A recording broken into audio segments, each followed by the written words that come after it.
Greetings, my dear friends. I've witnessed the profound beauty and inherent challenges of life at every stage. Today, we turn our gaze to a particular chapter, the journey of aging, especially as we cross the threshold of 60 years. Perhaps you find yourself at this juncture where you contemplate it for loved ones. The vibrant energy of youth may mellow, responsibilities may lessen, and introspection often emerges. Yet, with these changes can come questions. Who am I now? What is my purpose? How do I navigate the inevitable changes ahead? There can be anxieties about health, loss, relevance, and a feeling of being adrift.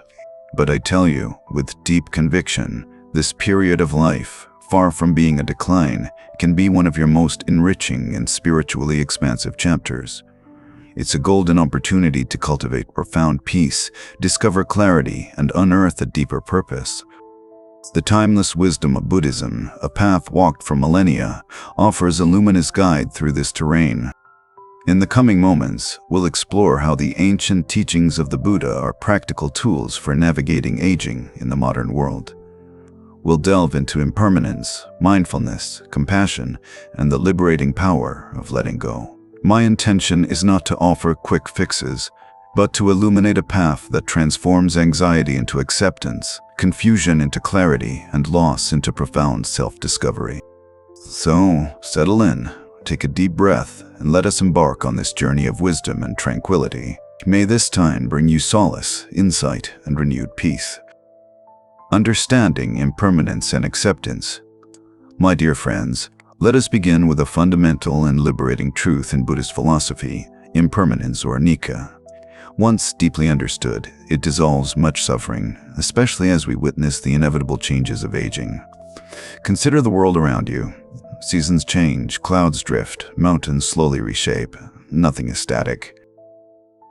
Everything is in constant flux, becoming and unbecoming. We, too, are part of this dynamic dance. As we age, impermanence becomes strikingly evident in our bodies and lives. Youthful vigor may yield to a slower pace. Our appearance changes. Past roles transform or fade. Loved ones may pass, reminding us of the precious, fleeting nature of every connection. It's natural to feel sadness or resistance.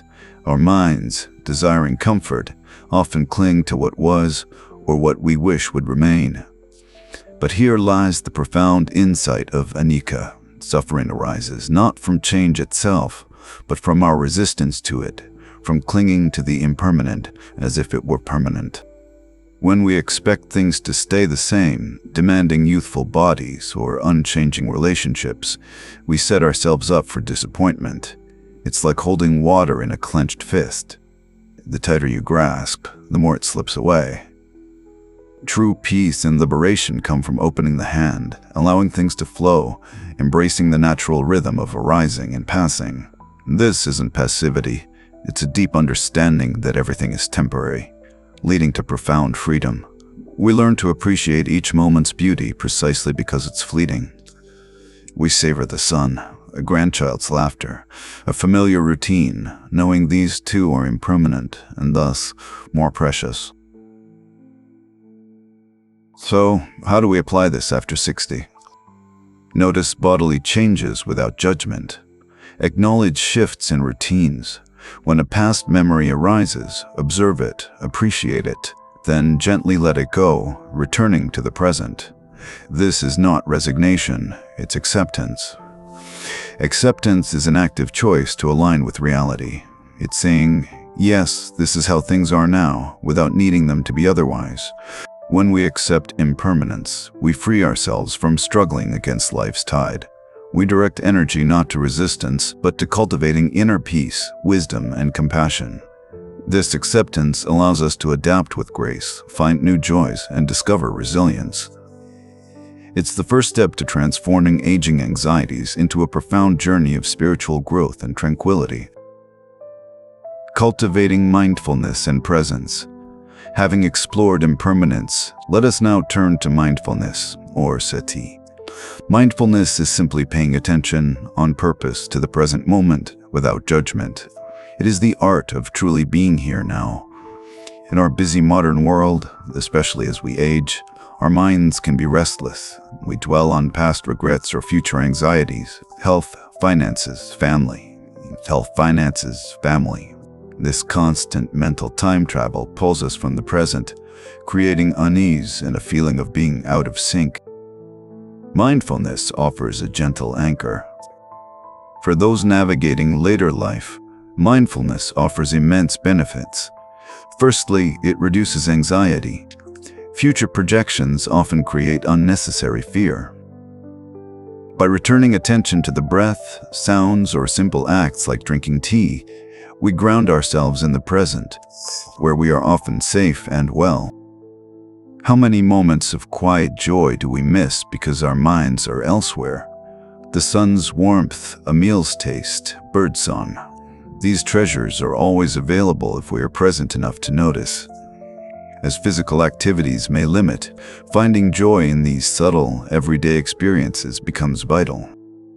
How do we cultivate this precious quality? It's simpler than you think, not requiring hours of formal meditation. It begins with small, intentional acts. Mindful breathing several times a day. Notice your breath. Feel the air entering and leaving, the gentle rise and fall of your abdomen. When your mind wanders, gently bring it back without judgment. This calms the nervous system and returns you to the present. Mindful walking, whether to the mailbox or around your neighborhood, bring full attention to walking. Feel your feet, notice the rhythm, the swing of your arms, observe sights and sounds, simply experiencing them. Each step can be a step into presence. Mindful eating, before your first bite, pause. Notice colors, textures, aromas. As you chew, pay attention to flavors. Eat slowly, savoring each mouthful. This transforms a routine act into a rich sensory experience. Mindful listening. When someone speaks, truly listen. Put aside your own thoughts, your desire to respond. Absorb their words, tone, presence. This deep listening cultivates mindfulness and deepens connections. Each time you return attention to the present, you strengthen mindfulness. With each moment of presence, you build inner peace and contentment. Independent of external circumstances, you learn to live fully, richly, with profound calm, right here, right now. The power of compassion and connection. My dear friends, as we deepen our understanding of impermanence and cultivate mindfulness, we naturally open our hearts more fully. This leads us to the boundless power of compassion, or karuna, and the essential interconnectedness of all beings. As we navigate later life, compassion becomes a vital source of strength, healing, and profound joy. Often, we think of compassion as outward-focused. Indeed, extending kindness to others is transformative. But to offer genuine compassion to the world, we must first direct it inwards, towards ourselves. This is self-compassion. As we age, we may face physical limitations, health challenges, or bodily changes. We might grapple with past regrets or future anxieties. It's easy to fall into self-criticism, judging ourselves harshly for perceived shortcomings or for not being who we once were. But the Buddhist path teaches that self-judgment only adds suffering. Instead, we meet our own pain and imperfections with the same tenderness we'd offer a dear friend. Self-compassion means acknowledging struggles without judgment. It means recognizing that suffering is universal, and we are not alone. It means offering ourselves comfort and kindness, just as we would to someone we love. This inner wellspring of compassion becomes the foundation for genuine connection with others. Connection is a fundamental human need, even more poignant as we age. We are intricately woven into life's tapestry. The air we breathe, the food we eat, the relationships we cherish. All are interconnected. Recognizing this naturally fosters compassion for all beings. As we extend compassion outwards, we see others suffering with an open heart. We understand their struggles, anxieties, and joys are not so different from our own. This dissolves separation, allowing deeper connection. It might be a kind word to a neighbor, a listening ear for a friend, or a simple act of service. These acts, however small, ripple outwards, creating a harmonious world. In aging, cultivating compassion for others can alleviate isolation. As social circles change or mobility limits, disconnection can arise. But by actively seeking opportunities to offer kindness, a phone call, a letter, a shared smile, we reinforce our connection to the human family. Even in quiet moments, our capacity for love and understanding remains boundless. As we reflect on compassion, I invite you to share in the comments below, what is one act of kindness, big or small, that has brought you unexpected joy or peace recently? Your stories inspire us all on this path. This practice extends to Sangha, the spiritual community. While traditionally monastic, it broadly encompasses any group supporting each other spiritually. As we age, nurturing such a community is incredibly beneficial. It provides belonging, shared wisdom, and support during challenges. Whether a meditation group, a spiritual book club, or like-minded friends, the Sangha reminds us we are not alone. In these connections, inward and outward, we discover life's true richness and meaning, embracing wisdom and letting go.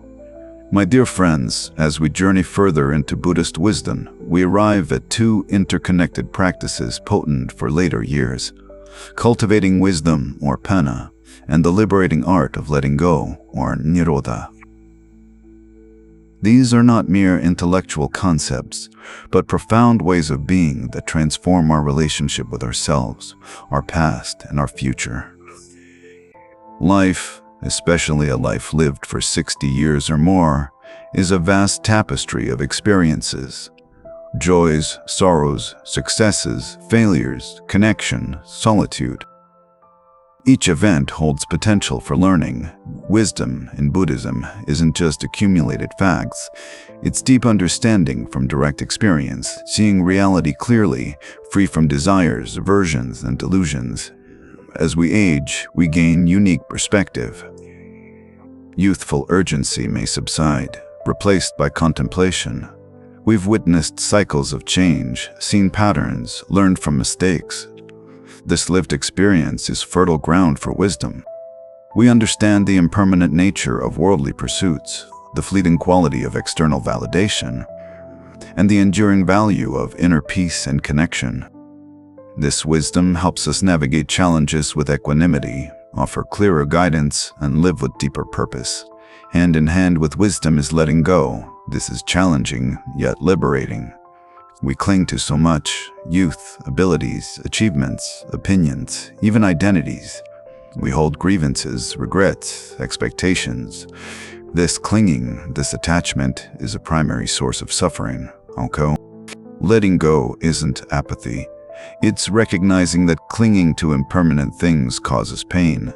It's releasing our grip on outcomes, on needing things to be a certain way, on controlling the uncontrollable.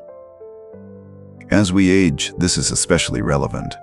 We may need to let go of physical capabilities, professional roles, social expectations.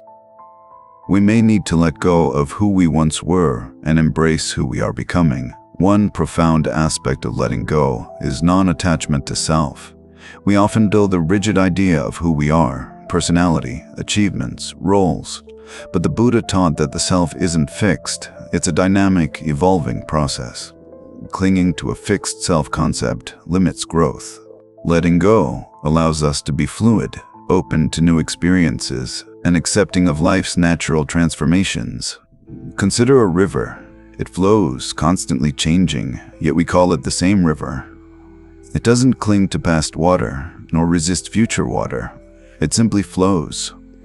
We can learn to flow with life's currents, releasing the past, embracing the present, trusting our journey. This extends to thoughts and emotions.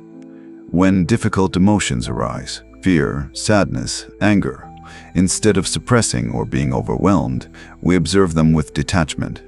We acknowledge their presence, understand their impermanence, and allow them to pass without identifying with them.